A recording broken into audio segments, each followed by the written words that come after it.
সম্মানিত মৌলভীবাজারবাসী, পবিত্র ঈদ উল ফিতরের আগাম শুভেচ্ছা জানাচ্ছি। দীর্ঘ 1 মাস সিয়াম সাধনার পর মুসলিম সম্প্রদায়ের মানুষের সবচেয়ে বড় ফেস্টিভ্যাল ঈদ উল ফিতর।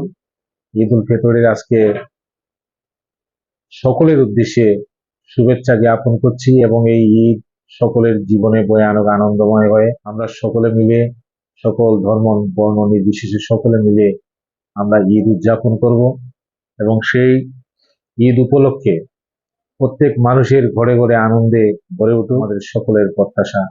সকলে ভালো থাকবেন। সকলের জন্য রইল আবার ঈদ উল ফিতরের শুভেচ্ছা।